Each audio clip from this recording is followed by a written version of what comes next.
কি বলবো, আমি নিজে ভাষা হারিয়ে ফেলছি। উনি আমারে ইমোতে কয়েকদিন ছবি পাঠিয়েছিল। তা আমারে আল্লাহ এমন এমন বিবেক দিছে যে আমি মানুষের কষ্ট জিনিসটা আমার সহ্য হয় না। যেই জায়গায় হোক না কেন, বাংলাদেশের যে কোনো প্রান্তে হোক, আমি মানুষের যখন কষ্টগুলি যখন চোখের সামনে আসে তখন আমার কাছে খুব খারাপ লাগে। একটা জিনিস হচ্ছে যে মানুষের প্রতি এই যে ভালোবাসা, মানুষের প্রতি মহব্বত, এগুলি আল্লাহ তাআলাই সৃষ্টি করছেন, আল্লাহ তাআলা মানুষের ভিতরে দিয়ে দিছেন, কিন্তু আমরা মানুষকে ভালোবাসতে জানি না। এই দিনাজপুর এলাকায় বহু প্রভাবশালী ব্যক্তি আছে, হাজার হাজার লক্ষ লক্ষ কোটি কোটি টাকার মালিক। লিচু বাগানের অভাব নাই, আম বাগানের অভাব নাই, বছরকে বছর ব্যবসা করতেছে। অথচ এই দিনাজপুর এলাকায় একজন ব্যক্তি বিছনায় আজকে 10টা বছর শুয়ে আছে, 10টা বছর কষ্টে জীবনযাপন করতেছে, চোখের পানি ফালাচ্ছে, দেখার মতো কেউই নাই। আমরা কোন সমাজে বসবাস করতেছি?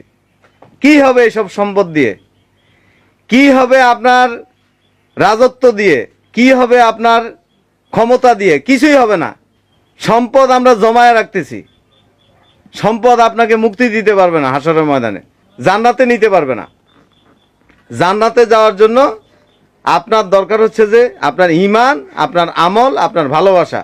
আল্লাহ তাআলা কত সুন্দর করে ইসলাম গোটা মানব জাতির মধ্যে ছড়ায় দিয়েছেন। আমরা ইসলামের যে শ্রেষ্ঠত্ব, ইসলাম কি জিনিস আমরা বুঝি না। আমরা মনে করছি কি নামাজ পড়লাম, হজ করলাম, বড় বড় বক্তৃতা দিলাম, জান্নাতে চলে যাব, এত সহজ। জান্নাতে চলে যাওয়া অনেক কঠিন ব্যাপার। এই মানুষটা 10টা বছর পড়ে আছে, কোনো মানুষ এখন পর্যন্ত আসে নাই যে মানুষটারে একটু দেখি যে কি অবস্থা। কি অবস্থা আমাদের চিন্তা করে দেখেন। আমরা দাবি করি, আবার গর্ব করে বলি আমরা মুসলমান। আপনি কিসের মুসলমান হয়েছেন? পাশের ব্যক্তি খায় না, আপনি খোঁজ খবর নেন না। চাপা মারতে সবাই পারে, এই রাবারের ঠোঁট দিয়ে মানুষ অনেক কিছু বলতে পারে। কাজে প্রমাণ হবে আপনি কতটুকু আপনার ভিতরে মনুষ্যত্ব আছে, কতটুকু আপনার ভিতরে বিবেক আছে, আপনার কাজে সেটা প্রমাণ হবে।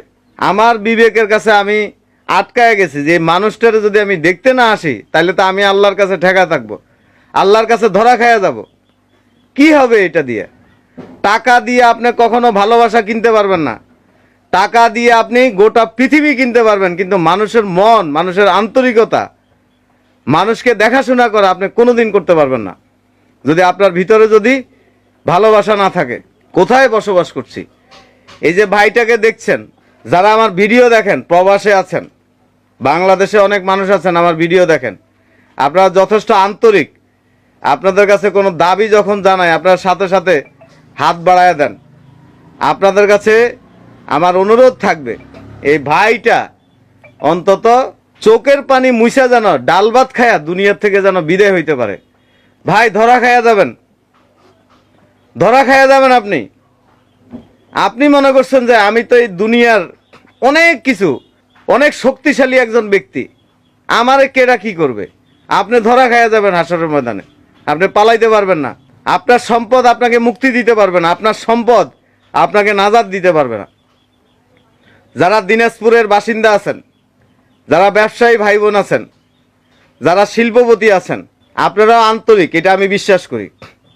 চাইলে এই মানুষটাকে দেখাশোনা করা যায়। একটা কথা সবসময় ছোটবেলায় আমরা প্রবাদ পড়তাম, 10-এর লাঠি 1-এর বোঝা। এই কথাটার সাথে, ওই প্রবাদের সাথে বর্তমানে বাস্তবতার কোনো মিল নেই। একজন বিপদে পড়লে আরেকজন আসে না। আপনি যে এই যে আল্লাহ যে আপনার সম্পদ দিছে, আপনি যে মুখ দিয়ে যে গিলছেন, আপনি যে খাচ্ছেন, এই সম্পদের ভিতরে আরেকজনেরও তো রিজিক আল্লাহ তাআলা দিয়ে দিছে। আপনি শুধু নিজে খাওয়ার জন্য আপনাকে সম্পদ দেয় নাই, মানুষকে খাওয়ানোর জন্য আল্লাহ আপনার সম্পদ দিছে, কিন্তু আমরা খাওয়াইতে চাই না। বড় বড় দাড়ি রাখলেন, জুব্বা পরলেন, মাথায় টুপি পরলেন। এই এলাকায় কি আলেম নাই?